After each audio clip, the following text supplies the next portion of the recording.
ಡೈಲಾಗ ಬೇಡ. ನಾನು ಸತ್ಯವನ್ನು ಅನ್ಕೊಂಡೇ ಇರಲಿಲ್ಲ. ನಾನು ಹೇಳಿದ್ದು ಅದು ಚಿಕ್ಕ ವಯಸ್ಸಲ್ಲಿ ಮಿಡ್ಲ್ ಸ್ಕೂಲಲ್ಲಿ ಆಡ್ತಾ ಇದ್ದ ಆ ಸಾಂಗ್ ಹೊರಗಡೆ ನೀವೆಲ್ಲ ಇಷ್ಟೊಂದು ಪ್ರೀತಿ ತೋರಿಸಿ ಇಷ್ಟೊಂದು ವೈರಲ್ ಮಾಡ್ತಾರೆ ಅನ್ಕೊಂತ ಇರಲ್ಲ. ಯಾವ್ದು ಹೇಳ್ರಿ? ದೊಡ್ಡವ ದೊಡ್ಡವ ದೋಸೆ ಕೊಡು ನಮ್ಮಪ್ಪ ರಾಜ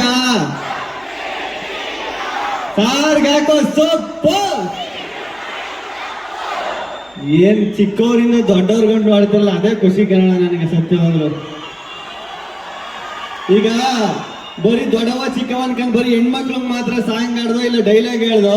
ನಮ್ ಗಂಡು ಮಕ್ಳಲ್ಲಿ ನೀನು ಯಾವಾಗ್ಲೂ ಒಂದು ಡೈಲಾಗ್ ಹೇಳ್ತಾನೆ ಇರ್ತೀನಿ. ಗಂಡು ಮಕ್ಳೆಲ್ಲ ಇದ್ದೀರಲ್ಲ, ಕೇಳಕ್ ರಿಪೀಟ್ ಅನ್ಬಿಸ್ಬೋದು, ಆದ್ರೂ ಕೇಳ್ರಿ ಚೆನ್ನಾಗಿರ್ತದೆ. ಗಂಡು ಮಕ್ಕಳು ಹುಟ್ಟಬೇಕಾದ್ರೆ ಕಮಿಟ್ಮೆಂಟ್ ಅನ್ನು ಮೂಟೆಲ್ಲ ಹೆಗಲ ಮೇಲೆ ಹುಟ್ಟಿದವರು ನಾವು. ಮೀಸೆ ಬರೋಕ್ಕಿಂತ ಮುಂಚೆ ಅಕ್ಕ ತಂಗಿ ಜೀವನಕ್ಕೆ ಮೆಟ್ಲಾಗುವಂತಾರೆ, ಗ್ಯಾಪಲ್ಲಿ ಲೈಫಲ್ಲಿ ಸೆಟ್ಲ್ ಆಗುವಂತಾರೆ, ಪ್ರೀತಿ ಮಾಡೋ ವಯಸ್ಸಲ್ಲಿ ಆಸ್ತಿ ಮಾಡುವಂತಾರೆ, ಆಸ್ತಿ ಮಾಡ್ಕೊಂಡು ಮದುವೆ ಆಗೋಣ ಅಂದ್ರೆ ಏಜ್ ಜಾಸ್ತಿ ಆಯ್ತು ಅಂತಾರೆ, ಲವ್ ಮ್ಯಾರೇಜ್ ಆಗೋಣ ಅಂದ್ರೆ ಬ್ಯೂಟಿ ನೋಡ್ತಾರೆ, ಅರೇಂಜ್ ಮ್ಯಾರೇಜ್ ಆಗೋ ಅಂದ್ರೆ ಗೌರ್ಮೆಂಟ್ ಡ್ಯೂಟಿ ನೋಡ್ತಾರೆ. ಏನು ಬೇಡ ಸಾಯೋವರೆಗೂ ಸಿಂಗಲ್ ಆಗಿ ಇರುವ ಅಂದ್ರೆ ಎರಡು ಮಗ ಬಂದು ಅಂಕಲ್ ಅಂತ ಕರೀತಾನೆ. ಗಂಡು ಮಕ್ಕಳು ಒಂಥರ ಕುಕ್ಕರ್ ಇದ್ದಂಗೆ, ಕೆಳಗಡೆ ಫೈರ್ ಮೇಲ್ಗಡೆ ಪ್ರೆಷರ್ ಇದನ್ನು ವಿಜಲ್ ಹೊಡ್ಕೊಂಡು ನಗ್ನಗ್ತಾ ಬದುಕ್ತಾ ಇರ್ತೇವೆ.